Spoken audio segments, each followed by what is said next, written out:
सभी प्रभु प्रेमियों को जय श्री कृष्णा, जय श्री राधे। एक माता पिता 4 बच्चों को अकेले ही पाल पोस करके बड़ा कर देते हैं, पढ़ा लिखा करके, और एक काबिल बना देते हैं। लेकिन वही 4 बच्चे जब बड़े हो जाते हैं ना, तो एक माता पिता को पाल पोस करके 2 रोटी समय से नहीं दे पाते हैं। बहुत ही प्यारी कहानी है। यदि कहानी पसंद आएगी तो चैनल को ज़रूर सब्सक्राइब कर लीजिएगा। एक बूढ़ी माँ थी, उनके पति की मृत्यु हो चुकी थी, तो उनके 3 बेटे थे।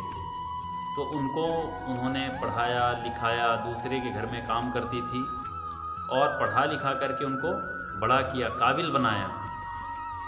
जब तीनों बड़े हुए तो तीनों की बहुएं भी आ गई।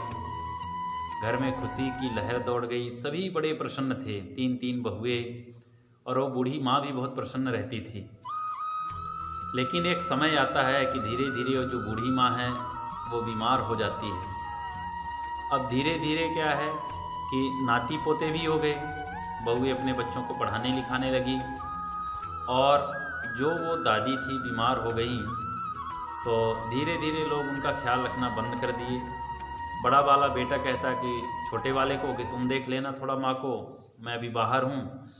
छोटा वाला बीच वाले को बोल देता कि मैं अपने ड्यूटी में जा रहा हूँ, तुम देख लेना।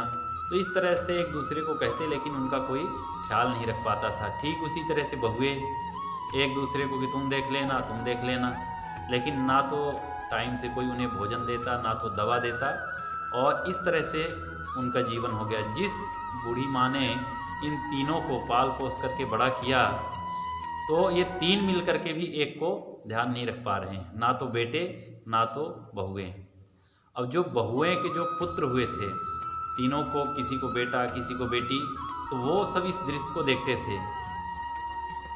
एक दिन क्या होता है कि अब ये बुजुर्ग हो चुकी थी, तो इनकी चारपाई जो थी तो घर से एक कोने पे रख दिए, और पुराने टूटे फूटे जो कंबल थे इनको दे दिए, और कि इसी से अपना काम करना और यहीं एक किनारे पड़े रहो।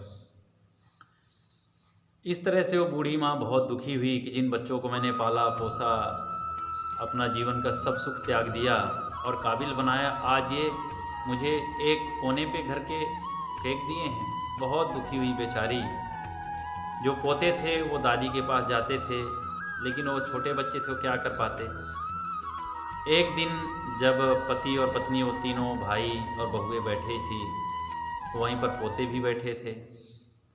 तो ऐसे ही बातचीत कर रहे थे, तो जो एक छोटे वाले का एक पोता था, जो बेटा था उनका, वह कहता है कि पिताजी ये जो कंबल है ना और ये बर्तन दादी के पास जो रखे हुए ना, इनको मैं संभाल करके रखूँगा। बोले क्यों, ये तो पुराने फटे, इनको फेंक देना, क्यों संभाल करके रखोगे। अरे बोले पिताजी, जब आप बूढ़े हो जाओगे तो ये आपके काम आएंगे, नहीं आपको कौन सा कंबल मैं दूंगा, यही कंबल तो मैं भी आपको दूंगा। सभी तीनों भाई तीनों बहुएं सन्न रह गई कि ये बच्चा क्या बोल रहा है। सब गहरी सोच में पड़े गए। बाद में उनको एहसास हुआ कि वाकई में आज हमारे जो बच्चे देख रहे हैं और जो मैं कर रहा हूँ, कल ये भी हमारे साथ ऐसा ही व्यवहार करेंगे, ऐसा ही बर्ताव करेंगे।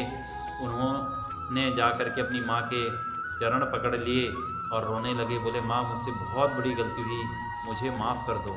मेरी अभी तक आंखें बंद थी, अब मेरी आंखें खुल गई है, आप चलो। और अपनी माता को घर के अंदर ले जाते हैं और नया गद्दा, तकिया और कंबल दे करके, और फिर सभी लोग मिल करके, तीनों भाई तीनों बहुएं, उनकी सेवा करने लगते हैं। तो कहने का तात्पर्य यह है बंधु कि आप जिस तरह से आज अपने माता पिता की देख रेख करेंगे, सेवा करेंगे, तो जो आपकी संतान है वो सब देख रही है, वही आपको वापस मिलना है। यदि आप अपने माता पिता की सेवा नहीं करोगे और उम्मीद करोगे कि हमारी संतान हमारी बहुत अच्छा सा ख्याल रखेगी, तो ये संभव नहीं है। तो अपने बच्चों को संस्कारी बनाएं, और संस्कारी बच्चे कब बनेंगे, जब आप स्वतः संस्कारी बनेंगे, अपने माता पिता की सेवा करेंगे, तो आपके भी बच्चे आपका ख्याल रखें आगे और आपकी सेवा भी करेंगे। कहानी यदि अच्छी लगेगी तो चैनल को ज़रूर सब्सक्राइब कर लेना। जय श्री कृष्णा, जय श्री राधे।